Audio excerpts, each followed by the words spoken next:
Hello dear friends, today we are going to start electric field intensity at any point on the axis of uniformly charged ring. Charge ring के लिए कर रहे हैं हम, एक ring consider करेंगे हम। ये हमारे पास क्या है, एक चार्ज रिंग है। ओके, चार्ज रिंग है तो इसके पास कैसे होंगे, पॉजिटिव पॉजिटिव साइन। ओके, ये क्या होगा, इसका सेंटर O, और किसी P पॉइंट पर हमें क्या निकालनी है, इलेक्ट्रिक फील्ड इंटेंसिटी, और ये डिस्टेंस क्या हो जाएगी R, और ये इसकी रेडियस है, ये कंसीडर कर लिया हमने A। हमने क्या कंसीडर किया, स्मॉल पार्ट कंसीडर किया। ये रहा हमारे पास स्मॉल पार्ट, इस लेंथ का स्मॉल पार्ट क्या हो गया हमारे पास dl। इस पॉइंट को कंसीडर कर लिया हमने C, और यहाँ पर जब इलेक्ट्रिक फील्ड निकालते हैं तो क्या लेते हैं, positive charge, unit positive consider किया, +1। तो ये पॉजिटिव पॉजिटिव डायरेक्शन क्या होगी, आउटवर्ड। डायरेक्शन किधर है, आउटवर्ड। सेम इधर पॉइंट पर लेंगे तो इधर पॉइंट से भी क्या हो जाएगी हमारे पास, डायरेक्शन आउटवर्ड होगी, DE। ओके, अब ये जो हमारे पास DE है, इसको हमने क्या कर दिया, रिजॉल्व करेंगे टू कंपोनेंट्स में। इस वाली को DE कंसीडर कर लो, इस वाली को DE डैश। तो ये यदि हमारे पास एंगल थीटा है तो ये एंगल क्या होगा, थीटा। ये भी क्या है, थीटा, तो ये भी क्या होगा, थीटा। तो ये आ जाएगा हमारे पास DE डैश कॉस थीटा, और इधर क्या होगा, DE डैश साइन थीटा। ऐसे ही इधर क्या होगा, DE साइन थीटा, और इधर क्या होगा हमारे पास DE कॉस थीटा। ओके, अभी देखो हमारे पास DE और DE डैश दोनों क्या होंगी, हमारे पास इक्वल होंगी। क्या होंगी, इक्वल होंगी। आप सॉल्व करके देख सकते हो। DE क्या होगी हमारे पास, K Q, यहाँ पे जब हमने स्मॉल लेंथ ली है तो चार्ज भी क्या होगा हमारे पास, DQ होगा। तो चार्ज क्या होगा, DQ। अब ये हमारे पास क्या होगी, लेंथ, ये कितनी बन जाएगी, r² plus a², Pythagoras theorem से। सेम इधर भी ये क्या हो जाएगी, r² प्लस a²। तो स्क्वायर करेंगे तो यहाँ पे मिलेगा r² प्लस a², और यही वैल्यू क्या होगी हमारे पास DE डैश की। तो जो हमारे पास साइन वाले कंपोनेंट्स हैं वो क्या हो जाएंगे, कैंसिल आउट। कौन से कंपोनेंट बचेंगे हमारे पास, कॉस वाले कंपोनेंट्स। तो कॉस वाले कंपोनेंट्स बचेंगे हमारे पास, तो वो कॉस वाले कंपोनेंट से हम नेट इलेक्ट्रिक फील्ड निकाल सकते हैं। तो क्या आ जाएगी, DE is equal to summation of DE cos theta. तो ये हमारे पास क्या है, नेट इलेक्ट्रिक फील्ड आ गई हमारे पास E is equal to summation DE cos theta. Summation इसलिए लगा दिया कि कोई भी जितने भी कंपोनेंट्स होंगे वो हमारे पास किस में आएंगे, कॉस थीटा की कंपोनेंट्स में आएंगे। तो DE की वैल्यू क्या आ गई हमारे पास, समीशन K DQ अपॉन में r² plus a² cos theta. Cos theta आपको पता है बेस अपॉन हाइपोटेन्यूज। बेस क्या आपके पास r, हाइपोटेन्यूज ये होगा। तो वैल्यू पुट कर दो इसमें, E is equal to summation K DQ upon में r² प्लस में a², और कॉस थीटा आ जाएगा हमारे पास r अपॉन में √r² प्लस a²। ओके, तो ये आ जाएगा हमारे पास cos theta is equal to r upon √a² plus r²। Okay, अब हमारे पास बात आती है DQ की वैल्यू पुट करने की। DQ क्या होगा, मैंने आपको प्रीवियस लेक्चर में जब मैंने चार्ज पढ़ाया था स्टार्टिंग में, तो मैंने कंट्रीब्यूशन बताया था। कंट्रीब्यूशन क्या था कि जो आपके पास लीनियर चार्ज डेंसिटी होती है लैम्डा, वो किसके इक्वल होती है, DQ अपॉन में DL, और यही लैम्डा आपके पास Q अपॉन L, इन दोनों इक्वल करके बताया था। DQ अपॉन में DL किसके इक्वल होगा, Q अपॉन L। तो हमें वैल्यू चाहिए DQ की, तो क्या आ जाएगा, इधर साइड डी एल हमारे पास क्या हो जाएगा मल्टीप्लाई में। अब ये देखो जो हमारे पास एल है वो एल क्या हमारे पास सरकमफ्रेंस है, ये सरकमफ्रेंस होगी हमारे पास, और सरकमफ्रेंस एल क्या बन जाएगी हमारे पास 2 पाई आर, क्या आ जाएगी सॉरी 2 पाई ए, क्योंकि रेडियस हमारे पास ए है। तो put value of D Q, तो क्या आ जाएगा समीशन के क्यू डी एल अपॉन में 2 पाई ए आर अपॉन में under root R square plus A square, और ये भी रह गया, तो ये टोटल पावर हो जाएगी हमारे पास 3/2। Okay, K Q R upon में 2 pi A R square plus A square, इसकी पावर हो गई 3/2। डीएल हमारे पास स्मॉल है और कंप्लीट के लिए करेंगे तो कितना आ जाएगा 2 पाई ए, 2 पाई ए से 2 पाई ए कैंसिल आउट, हमारे पास रिजल्ट आएगा E is equal to K Q R upon में R square plus A square, its power is 3/2। Case लेते हैं हम, इसमें केस में क्या आएगा कि यदि हमारे पास r क्या हो जाती है 0, मीन्स जो एक पॉइंट है हमारे पास ये P पॉइंट सेंटर पर लाई करता है, तो r क्या बन जाएगी 0, तो इलेक्ट्रिक फील्ड भी क्या होगी सेंटर के लिए 0। अब इसी तरह से हम कंसीडर करते हैं कि जो ये a है वो हमारे पास बहुत छोटा हो जाए और r क्या हो जाए बहुत बड़ी हो जाए, r इज ग्रेटर a, तो हमारे पास E की वैल्यू क्या होगी के क्यू आर अपॉन में आर स्क्वेयर इसकी पावर 3/2, तो ये रिजल्ट बनेगा हमारे पास E is equal to K Q R upon में r की पावर कितनी हो जाएगी हमारे पास 3, तो ये r से कैंसिल हो जाएगा, स्क्वेयर बनेगा, तो बन जाएगा के क्यू अपॉन में आर स्क्वेयर। ये हमारे पास सेंटर के लिए रिजल्ट आ जाएगा, सेंटर के लिए रिजल्ट आ जाएगा हमारे पास क्या होगा E is equal to K Q upon में R square. Okay, I hope ये आपको समझ आ गया होगा। अब हमारे पास नेक्स्ट टॉपिक है, नेक्स्ट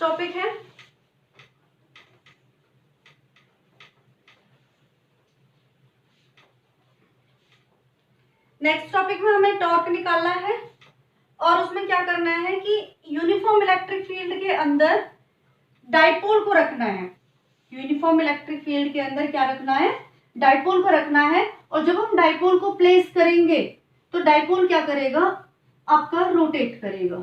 ओके, डाइपोल क्या करेगा आपका रोटेट करेगा, और आपको पता है जब रोटेट करता है तो रोटेशन में क्या लगता है आपका टॉर्क। तो टॉपिक है आपके पास electric dipole, electric dipole in uniform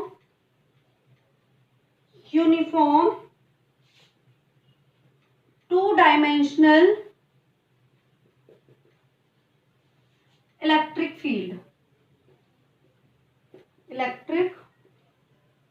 field, okay, हमें क्या लेनी है यूनिफॉर्म इलेक्ट्रिक फील्ड कंसीडर करनी है। ये मैं क्या ड्रॉ कर रही हूँ यूनिफॉर्म इलेक्ट्रिक फील्ड, ये हो गई यूनिफॉर्म इलेक्ट्रिक फील्ड, डिनोट कर दिया E से। इसमें प्लेस करना है हमें डाइपोल को, dipole minus Q plus Q, यहाँ पे फोर्स इस पॉइंट पे, फोर्स इधर साइड, तो फोर्स होगी हमारे पास क्या आ जाएगी ई क्यू, और इधर फोर्स क्या होगी हमारे पास इस पॉइंट पे माइनस क्यू ई, तो नेट फोर्स क्या होगी, नेट फोर्स क्या हो जाएगी आपकी 0। ओके, अब हम इस लाइन को, अब ये पता है आपको ये नेगेटिव चार्ज ये पॉजिटिव चार्ज, इधर साइड क्या होगी डायरेक्शन आपके पास इलेक्ट्रिक डाइपोल मूवमेंट की, इलेक्ट्रिक फील्ड की ऊपर है, इन दोनों के बीच में यदि एंगल ये थीटा है तो ये एंगल क्या हो जाएगा आपके पास थीटा।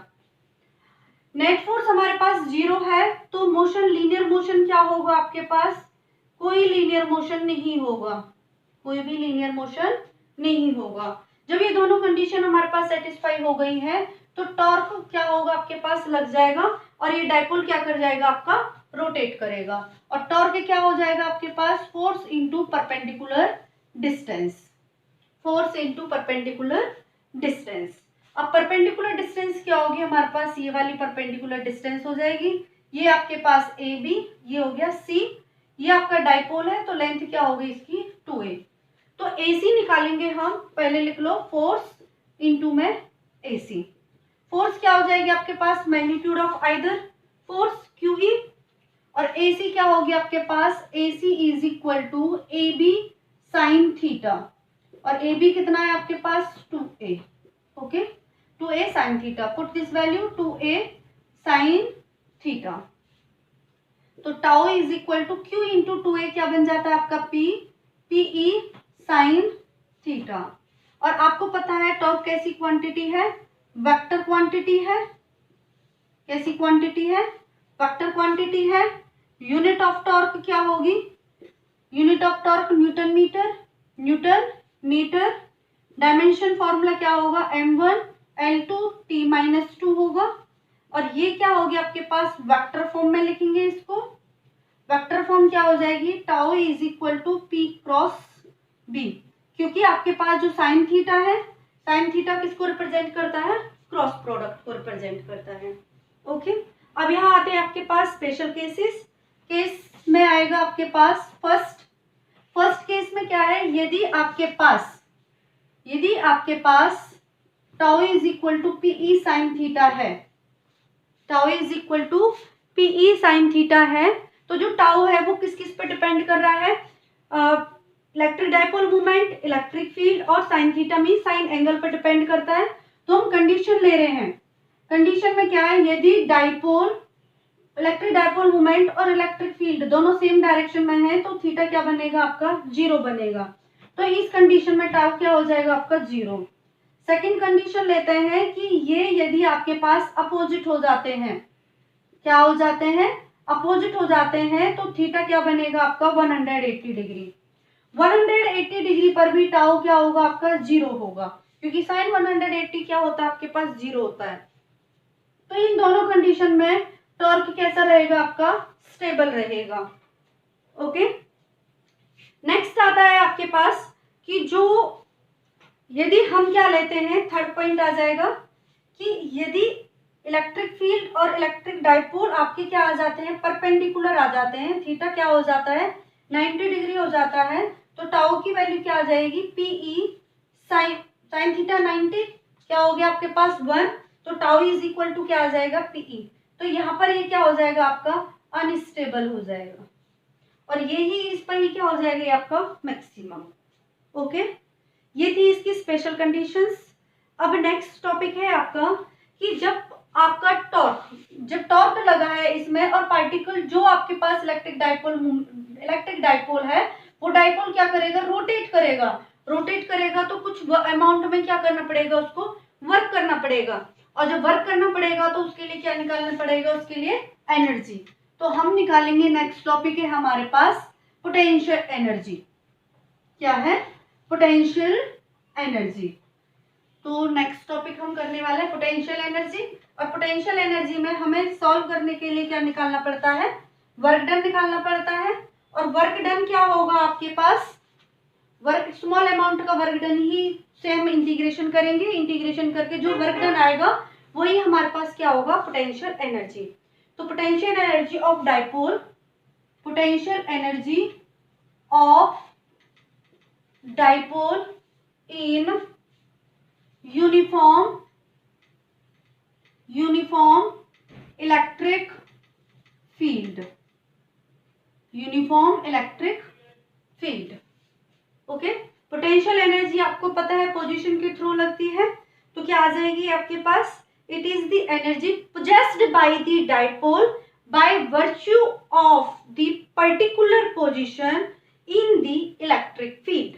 ओके, तो position in the electric field, तो हमें क्या करना पड़ेगा, स्मॉल अमाउंट में वर्क डन निकालना पड़ेगा, और स्मॉल अमाउंट का वर्क डन किसके इक्वल होता है, dw is equal to tau d theta, और टाउ हम अभी निकाल चुके हैं, टाउ क्या आया था, PE साइन थीटा। तो इसमें टाउ की वैल्यू को पुट कर देंगे, PE साइन थीटा। रोटेशन होगा तो P और E क्या हो जाएंगे आपके पास, हम इनको स्टेबल रख लेंगे और थीटा से हम इसको वेरी करेंगे। तो total amount of work done निकालने के लिए हम थीटा 1 से लेकर theta 2 initial to final rotate कराएंगे। तो डी थीटा का इंटीग्रेशन क्या होता है, सॉरी डी डब्ल्यू का इंटीग्रेशन क्या होगा आपका डब्ल्यू, और PE taking outside integration D theta से थीटा 1 से लेकर 2 अंदर साइन थीटा का इंटीग्रेशन होता है आपका कॉस माइनस कॉस थीटा 1 से लेकर थीटा 2। अब क्या करेंगे, upper limit minus lower limit, W is equal to minus PE cos theta 2 minus cos theta 1। Okay, ये आपके पास एनर्जी वर्क डन आ गया, और यही वर्क डन आपका स्टोर्ड एज एनर्जी होगा। ओके, ये आ गया। इसमें भी आपके पास केसेस हैं। केस फर्स्ट है, यदि इनिशियली थीटा 1 हमारे पास 0 डिग्री होता है और थीटा 2 हमारे पास फाइनल थीटा हो जाता है, तो हमारे पास एनर्जी का फॉर्मूला क्या आएगा, माइनस पीई कॉस थीटा -1, क्योंकि कॉस 0 की क्या वैल्यू क्या होती है 1। सेकंड केस में क्या है कि यदि हम थीटा को 1 को 90 डिग्री पर रखते हैं और थीटा 2 क्या बन जाता है आपका थीटा, तो एनर्जी आएगी आपके पास माइनस पीई, देखो थीटा 2 थीटा हो गया और 90 कॉस 90 क्या होगा 0, तो ये बन जाएगा आपके पास minus PE cos theta. Okay, minus PE cos theta, हम इसको कैसे लिख सकते हैं, माइनस पी डॉट ई, ऐसे लिख सकते हैं, क्योंकि ये आपको डॉट प्रोडक्ट है, और ये मैंने आपको पहले बताया था जब टाउ क्या आया था आपके पास पी क्रॉस ई आया था, साइन थीटा था तो क्रॉस में लिखा था, कॉस थीटा है तो ये क्या लिख रहे हैं हम डॉट में। ओके, और unit of potential energy means energy की यूनिट क्या होती है, जूल होती है, क्या होती है, जूल होती है। ओके, आई होप आपको समझ आ गया होगा। ये इसके केसेस थे। अब ये इलेक्ट्रिक फील्ड वाला पार्ट आपका यहाँ तक फिनिश हो गया है। अब नेक्स्ट जो आपका चलेगा वो इलेक्ट्रिक फ्लक्स से चलेगा। ओके, तो पहले मैं इन टॉपिक्स पे आपको न्यूमेरिकल्स दूंगी, न्यूमेरिकल्स के बाद मैं आपको इलेक्ट्रिक फ्लक्स स्टार्ट कराऊंगी। ओके, और तो प्रीवियस ये पूरा रिवाइज कर लेना, और ये न्यूमेरिकल्स के जो फॉर्मूलेज वगैरह हैं ये भी कर लेना। Thank you.